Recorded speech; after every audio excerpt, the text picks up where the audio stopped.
Oke coy, jumpa lagi dengan Backend Magang. Stay humble dan tetap semangat untuk terus belajar layaknya anak magang. Oke, seperti sebelumnya, terima kasih untuk yang udah nonton, udah support sejauh ini dengan subscribe, like, dan share. Semoga buat yang pada nonton itu sehat-sehat terus dan ya lancar-lancar terus karirnya. Oke, biar gak banyak cincong, kita langsung aja. Jadi kali ini tuh part keempat dari project sebelumnya yang tentang membuat simple e-wallet menggunakan Go. Jadi udah ada part 1, 2, 3 kemarin ya, ini part keempatnya nih. Oke, jadi kali ini kita bakal bahas tuh yang bagian ini ya. Kan ini kita udah nih, pengguna baru udah, read saldo, top up saldo udah, transfer udah. Jadi sekarang tuh ke bagian yang ini nih, mencantumkan end transaction teratas pengguna. Nah, di sini tuh saya bikin jadi ada 2 case. Itu dia ini ya. Nah, ini transaksi teratas pengguna sama ini list overall pengguna yang paling banyak bertransaksi gitu. Nah, tapi kita bahas yang ini dulu. Jadinya tuh di API yang ini itu kita bakal menampilkan 10 transaksi teratas berdasarkan nilai untuk penggunanya. Jadi respon ini harus mencakup si kredit yaitu transfer ke pengguna dan debit transfer dari pengguna gitu. Nah, responnya nanti diurutkan berdasarkan nilai absolut transaksi dalam urutan menurun. Terus transaksi debit ini akan dikembalikan sebagai bilangan negatif gitu ya. Nah, ini yang udah jadi ya, ini cerita ketentuannya gini lah ya. Nah, untuk requestnya sebenarnya gini aja, jadi header user token string. Jadi yang baru nonton boleh nonton dulu yang part 1, 2, 3 nya. Yang udah nonton kalau lupa, pokoknya nanti semua data yang kita butuhkan tuh kita udah taruh di token claimnya dari token user ini gitu ya. Nah, untuk respon body ya langsung aja berikan 200 seperti ini. Nanti ada username sama amountnya. Terus nanti yang gagal itu unauthorized gitu kan. Ya seperti itulah ya, karena kita nggak ada error lain karena nggak ada request body gitu. Ini langsung aja dari user token ini semua data yang dibutuhkan, nggak pakai query param juga gitu ya. Oke, kita langsung menuju ke codingnya guys. Nah, seperti biasa itu kan kita dari belakang ya, dari yang paling dekat ke database-nya dulu. Nah, ini jadi query-nya itu yang ini, get top transaction by user. Jadi kan ini tadi sesuai di body kita bakal nambah username-nya, terus amount-nya. Berarti dia dari tabel transaction, join ke wallet, join ke user. Terus kita batasi sini adalah yang type-nya di transaction itu yang transfer gitu. Terus kita order secara absolut berdasarkan amount-nya, karena kan nanti ada nilai yang negatif. Seperti kemarin kan kita udah bikin saat transfer itu, ketika bentuknya transfer berarti yang transfer tuh dia bakal tersimpan amount itu dengan nilai negatif. Kalau yang ditransfer dia positif kan gitu. Kita cuma membedakannya di situ kemarin. Jadi untuk case-nya seperti itu ya. Kadang-kadang kok gitu bang, ada nanya gitu lagi ya, ditonton lagi aja balik dari 1, 2, 3 ya. Kita tuh cuma bikin ya kasus-kasus gitu, yang penting bisa diterapin, bisa logikanya dipelajari gitu. Jadi nanti kalau kalian mau modif ininya terserah, silakan clone, silakan fork, reponya udah ada gitu. Nanti saya cantumin di deskripsi seperti sebelum-sebelumnya. Oke, jadi query-nya seperti ini. Dan ini juga saya nggak jelasin ya, ini kan ada yang pakai prepare statement, ada yang enggak, itu udah ada di video sebelumnya. Dan apa sih prepare statement itu juga nggak saya jelasin di sini. Silahkan kalian nonton di video-video yang lainnya dari saya, ataupun kalian mau cari sendiri juga nggak apa-apa. Kenapa sih pakai prepare statement gitu ya, silakan. Jadi ada challenge-nya lah ya, nggak semua dikasih tahu di setiap video gitu.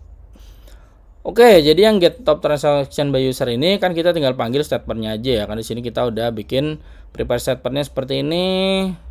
Si query-nya tadi dimasukin ke si prepare statement-nya. Baru kita panggil query-nya seperti ini. Nah, di sini kan kita cuma butuh wallet ID-nya doang. Jadi berdasarkan si wallet ID dari user. Nah, untuk dengan statement itu dia cukup pakai yang select ini aja dari SQLX gitu ya. Dan argumennya itu dia butuh yang pertama itu destination-nya mau kemana. Jadi datanya bakal ditampung kemana. Tampungnya ke sini ya, DTO ini. Jadi nanti ditambahin di DTO kalau yang belum ada. Misalnya kemarin ada yang nulis dari awal nih ya, kalau tinggal clone ya pelajarin aja lah ya. Ini semua udah ada. Nah, ini yang jadi argumen paramnya sih wallet ID-nya seperti itu. Nah, untuk selanjutnya berarti kan ini tinggal dipanggil di use case. Nah, panggil use case-nya juga nggak akan ribet-ribet amat ya, karena tinggal panggil aja apa yang di repo.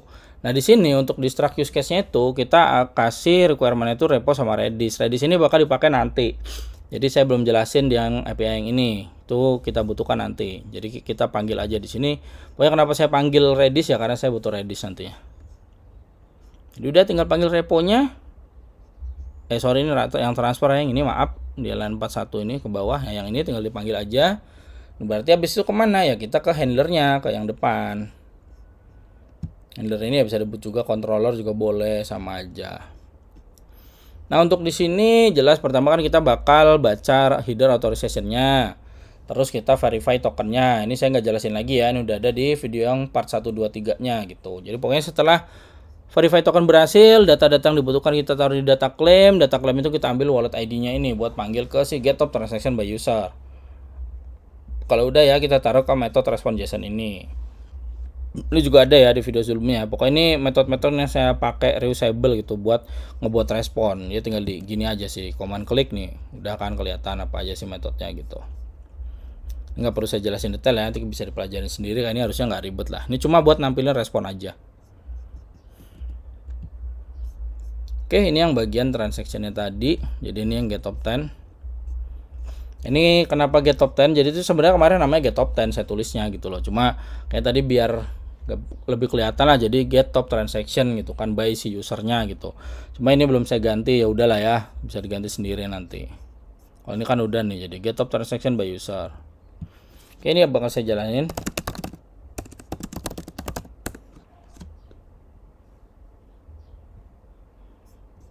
Oke. Nah, di sini kita ke Postman. Di sini jangan lupa login dulu. Saya mau login pakai akun yang backend magang 1 ini. Ya udah dapat tokennya. Baru kita ke sini. Nah, top transaction by user yang ini ya. Berarti tinggal kita isi headernya pakai token yang barusan kita pakai buat login. Token yang kita dapat dari login tadi maksudnya gitu. Nah, inilah transaksi yang kemarin-kemarin nih sebenarnya. Oh, gini ya. Jadi ini yang ketika dia transfer tuh yang ini. Nah, kalau yang dia nerima itu yang ini gitu. Ini saya belum liatin dia transfer kemana. Jadi bisa jadi challenge kalian juga buat nambahin di sini kalau dia tuh transfer kemana sih gitu. Oke, untuk yang selanjutnya itu kita ke case yang ini. List overall pengguna yang paling banyak bertransaksi by Palu. Nah, ini bakal menampilkan daftar 10 pengguna teratas berdasarkan nilai transfernya. Jadi nilai transfer ini harus mempertimbangkan hanya transfer keluar nih yang dilakukan oleh pengguna tertentu atau debit. Nah, nilai transfer per pengguna harus merupakan total nilai agregat. Nah, di sini itu sebenarnya karena kita ngambil dari 10 pengguna teratas, ini sebenarnya bisa kita consider sebagai heavy query gitu loh. Kenapa sih heavy query? Karena ya misalnya gini aja ya, kita buka ke database-nya aja langsung. Transaction ini kita jalanin. Ini misalkan saya select bintang aja dulu ya.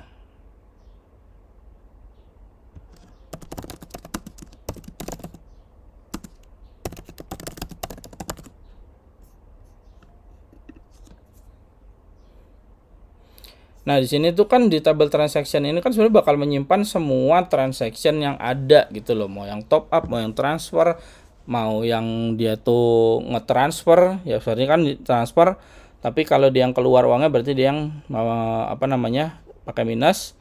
Kalau dia yang transfer tapi dia nggak minus, ini berarti dia yang ditransfer. Kita udah bedain gitu doang kemarin ya. Nah, ini kan sebenarnya data transaksinya ini banyak. Jadi kalau kita cuma mau ngambil 10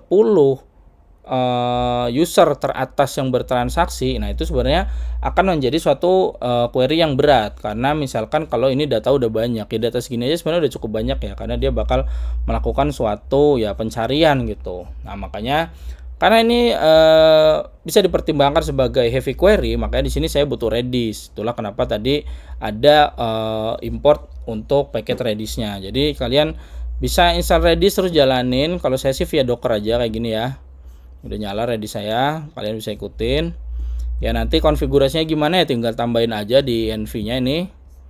Nah, untuk Redis-nya dikasih gitu kan. Nah, itu gimana sih Bang? Nah, itu tuh ada di bagian yang si ini.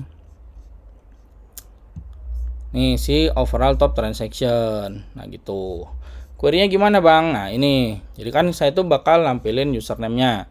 Terus summary dari absolute si amount yang sebagai transacted value. Ini saya tulis sebagai transacted value. Dari mana? Dari transaction. Dia join kemana? Join ke wallet, terus join ke user jelasnya kan. Terus tipenya yang transfer. Dan nah di sini ada nih T amount lebih besar dari 0, berarti kan ini yang dia itu nggak negatif gitu ya. Terus kita grup berdasarkan username-nya, baru kita order lagi berdasarkan transacted value-nya yang ini tadi nih, summary ini gitu. Nah, untuk pemanggilannya ya sama aja seperti yang lain. Jadi di sini kan kita tinggal panggil, udah di set tadi prepare statement-nya. Terus masuk ke sini, get overall ini, masuk ke result datanya, result data itu dia pakai yang ini. Terus kita ke use case gitu kan.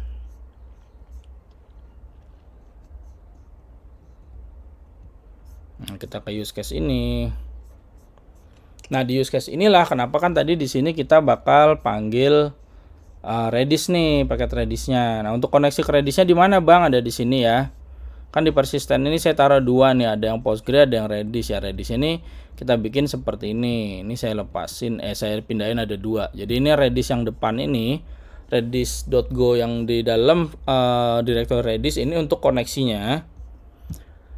Kalau untuk operasinya saya bikin di sini. Jadi untuk set data sama get data itu saya bikin di method lagi. Saya bungkus pakai method dulu. Sebenarnya kan kita tinggal manggil redis set terus redis get gini kan. Nah, ini saya bikin kayak gini. Kenapa? Karena butuh di mockup nantinya. Jadi saya buatin interface supaya nanti paket si redis ini bisa dibuat mockupnya gitu. Keperluannya apa sih Bang kok pakai mockup? Buat unit testing. Jadi nanti kita bakal buat unit testingnya juga di sini ya.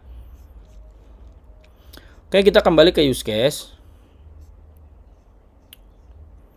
Nah, di sini di use case-nya berarti kan ketika dia itu kita consider sebagai heavy query, berarti untuk ngurangin latensi kita butuh taruh salah satu itu caranya dengan naruh data-data itu di Redis, karena data-data ini sebenarnya untuk top user yang bertransaksi itu kan sebenarnya kita nggak perlu harus saat itu juga berganti datanya, bisa misalnya per berapa jam sekali gitu kan, yang nomor satu siapa di jam ini, ataupun bisa mungkin per minggu ini atau per bulan ini. Jadi itu suka-suka kalian aja. Kalau di sini kasusnya nggak saya spesifik berapa gitu, tapi intinya dia tuh data itu nggak ada masalah kalau nggak harus nggak ada masalah kalau data itu nggak harus real time amat gitu.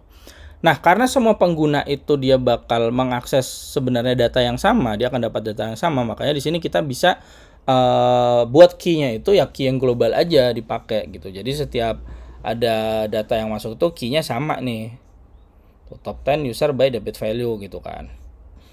Nah, jadi data redisnya gini aja, kita panggil get yang dari get data yang dari metode buat ngebungkus si proses getnya redis tadi. Masukin konteksnya, baru kita taruh si key-nya gitu loh. Nah, kalau data dengan key yang ini itu ada ya berarti kan dia langsung ngambil data dari si Redis. Seperti itu. Jadi return-nya langsung sampai di sini. Nah, di sini kita bakal memotong proses keseluruhan. Jadi kalau datanya udah ada di Redis, pengguna itu nggak perlu ngambil data sampai ke database. Jadi sistemnya akan berhenti di sini aja gitu. Nggak terlalu panjang sampai ke database-nya dan harus melakukan ya pencarian lagi di dalam database.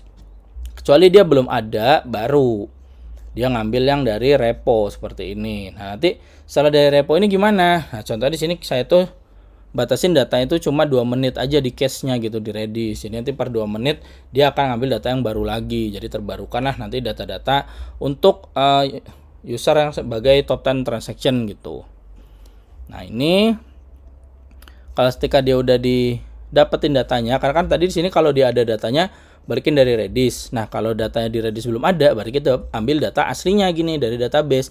Nah, kalau udah ya kita simpan datanya ke Redisnya gitu. Kita set data supaya nanti pengguna selanjutnya yang mengakses metode ini, mengakses API ini itu bakal ngambil data dari Redis aja selama data di Redis masih ada. Jadi kita potong prosesnya di situ supaya latensinya itu jadi berkurang. Intinya seperti itu. Jadi buat handler ya sama aja lah ya. Jadi kita langsung aja. Nah, ini yang di sini list top transaction. Nah, jangan lupa untuk header karena tadi kita udah login, sini kita copy aja lah ya.